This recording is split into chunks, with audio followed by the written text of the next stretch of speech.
KTR quash పిటిషన్పై ఇవాళ high court తీర్పు ఇవ్వనుంది. ఫార్ములా ఈ రేస్ వ్యవహారంలో ఏసీబీ కేసు కొట్టివేయాలంటూ కేటీఆర్ కోర్టులో దాఖలు చేసిన పిటిషన్పై తుది తీర్పు వెలువడనుంది. ఇటీవలే ఈ పిటిషన్పై ఇరు పక్షాల వాదనలు వినిపించాయి. తీర్పు వెల్లడించే వరకు కేటీఆర్ను అరెస్టు చేయొద్దని ఆదేశించింది హైకోర్టు. మరోవైపు ఫార్ములా ఈ రేస్ వ్యవహారంలో ఫెమా ఉల్లంఘనలకు సంబంధించి మరో కేసు నమోదు చేసేందుకు ఈడీ రెడీ అవుతోంది. మంగళవారం విచారణకి హాజరు కావాలంటూ ఈడీ నోటీసులిచ్చింది. అయితే ఏసీబీ తనపై నమోదు చేసిన ఎఫ్ఐఆర్ను రద్దు చేయాలంటూ తాను వేసిన పిటిషన్పై హైకోర్టులో తీర్పు రిజర్వులో ఉన్నందున తాను రాలేనంటూ కేటీఆర్ బదులిచ్చారు. హైకోర్టుపై ఉన్న గౌరవంతో తీర్పును వెలువరించేంత వరకు ఈ అంశంలో తనకు సమయం ఇవ్వాలని కోరారు కేటీఆర్. ఈ మేరకు ఈడీకి తన సమాధానం పంపారు.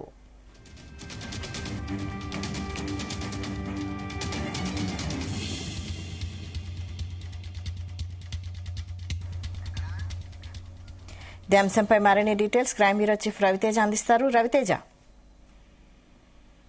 ఈ ఫార్ములా రేసింగ్ కేసు సంబంధించి ఈరోజు హైకోర్టు కీలకమైనటువంటి తీర్పు వెలువరించేటువంటి అవకాశం కనబడతా ఉంది. ఇప్పటికే కేటీఆర్ వేసినటువంటి క్వాష్ పిటిషన్ పైన రెండు వైపు వాదనలు విన్నటువంటి కోర్టు తీర్పు రిజర్వ్ చేస్తూ ఆ తీర్పుని ఈ రోజు ఉదయం 10:30 ప్రాంతాల్లో ప్రకటిస్తానంటూ కూడా కోర్టు ఈ ఆదేశాలు ఇవ్వడంతో ఈ రోజు 7వ తేదీన ఈడీ ముందు కేటీఆర్ హాజరు అవ్వాల్సి ఉండగా తాను ఈడీ కార్యాలయం ముందు హాజరు అవ్వాలని అంటూ కూడా నిన్న లిఖితపూర్వమైనటువంటి ఒక లేఖను ఈడీ అధికారులకు రాసి తన కేసు కోర్టులో పెండింగ్ లో ఉండగా రిజర్వ్ ఫర్ ఆర్డర్స్ ఉన్నటువంటి ఈ క్రమంలో నేను ఈడీ కార్యాలయం ముందు హాజరు అవ్వలేను అంటూ కూడా కేటీఆర్ కొంత టైం కావాలి అంటూ మాత్రం ఈడీ అధికారులకు విజ్ఞప్తి చేయడంతో విజ్ఞప్తిని అంగీకరించి ఈడీ అధికారులు కేటీఆర్ కొంత టైం కేటాయిస్తా ఉన్నాము, ఆ టైం లోపు తను ఈడీ కార్యాలయానికి రావాలంటూ కూడా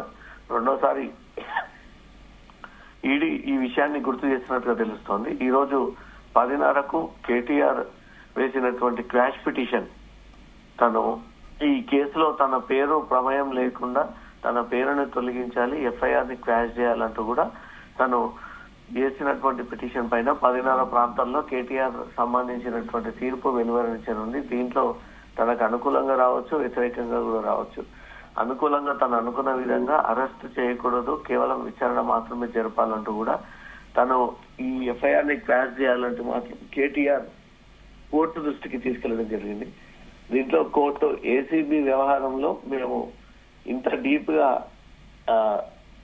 మేము జోక్యం చేసుకోలేము, ఈ వ్యవహారాలన్నీ కూడా దర్యాప్తు అధికారిని బట్టే ఈ కేసు ముందుకు వెళ్లాల్సి ఉంటుంది. ఈ ప్రాథమిక దర్యాప్తు సందర్భంగా మేము ఈ ఎఫ్ఐఆర్ ని క్వాష్ చేయలేము, ఈ విచారణ అంతా ముగిసేంత వరకు మీరు సహకరించాల్సిందే, ఎప్పుడు పిలిచినా ఏసీబీ కార్యాలయానికి వెళ్లాల్సిందే అంటూ మాత్రం కేటీఆర్ కి అగేనెస్ట్ గా కూడా ఈ తీర్పు వచ్చేటువంటి అవకాశం ఉంది. ఈ రోజు అతనికి అనుకూలమైనటువంటి తీర్పు వస్తుందా, కేటీఆర్ కి వ్యతిరేకమైనటువంటి తీర్పు వస్తుందా అనే దానిపై మాత్రం తన రాజకీయ భవిష్యత్తు కూడా ఈ కేసు తోటే ముడిపడి ఉంది. తను ఒకవేళ వేసినటువంటి క్వాష్ పిటిషన్ ని కొట్టేసినట్టయితే మాత్రం తప్పనిసరిగా ఈ ఫార్ములా రేసింగ్ కేసులో ఏసీబీ అధికారులు కేటీఆర్ ని అరెస్ట్ చేసేటువంటి అవకాశం ఉంటుంది. లేదా అతన్ని అరెస్ట్ చేయకూడదు, కేవలం విచారణ పేరుతో అతన్ని పిలిపించి అతనికి కావాల్సినటువంటి ఇన్ఫర్మేషన్ అంతా సేకరించండి, సహకరించకపోయినా అప్పుడు ఏదైనా కేటీఆర్ తప్పు చేసినట్టుగా మీ దర్యాప్తులో తేలితే అప్పుడు కోర్టు అనుమతి తీసుకొని కేటీఆర్ ని అరెస్ట్ చేయండి అంటూ కూడా ఈ రకమైనటువంటి ఆదేశాలు ఇచ్చేటువంటి అవకాశం ఉంది. దాన్ని కోర్టు కూడా అప్రోచ్ అయ్యాడు.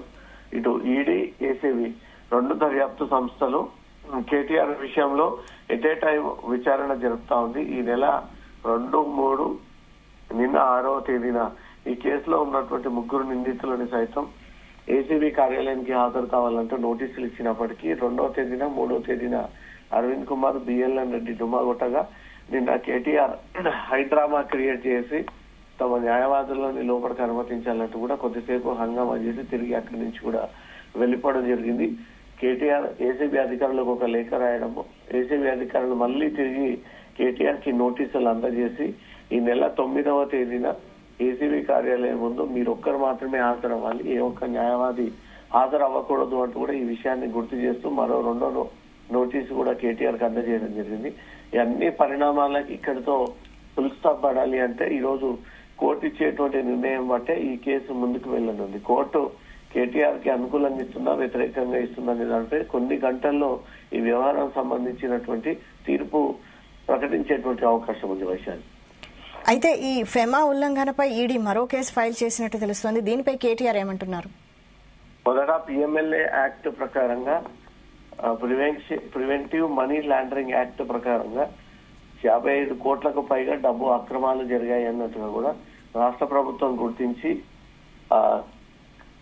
ప్రభుత్వం నుంచి గవర్నర్ కి ఆ నివేదిక వెళ్ళడము, ఆ నివేదిక తను ప్రభుత్వం నుంచి వచ్చినటువంటి ఈ డాక్యుమెంట్ ఫిర్యాదు పైన నివేదిక పైన గవర్నర్ ఆమోదం తీసుకున్న తర్వాతే చీఫ్ సెక్రటరీ ఏసీబీకి లేఖ రాయడము, ఏసీబీ ఇమీడియట్ గా గత నెల 19వ తేదీన కేసు నమోదు చేయడము, ఈ తరుణంలోనే ఈడీ ఎంటర్ అయ్యి మనీ లాండరింగ్ జరిగి ఉండొచ్చు 55 కోట్లు అంటూ కూడా ఈసీఐఆర్ నమోదు చేసుకొని కేటీఆర్ కి ఇద్దరి నిందితులకు నోటీసులు కూడా జారీ చేయడం జరిగింది. ఇది పిఎంఎల్ఏ యాక్ట్ ప్రకారంగా జరిగింది. ఇప్పుడు ఫారెన్ ఎక్స్చేంజ్ ఫెమా ఉల్లంఘన కింద కూడా ఈ డబ్బులు పెద్ద మొత్తంలో కేటీఆర్ అకౌంట్ కి బదలాయించారు అనే దానిపై కూడా ఈడీ సేకరించినటువంటి కొన్ని వివరాల ఆధారంగా కూడా ఫెమా ఉల్లంఘన కింద మరోసారి రెండో కేసు కూడా ఈడీ నమోదు చేసేటువంటి అవకాశం కనబడతా ఉంది.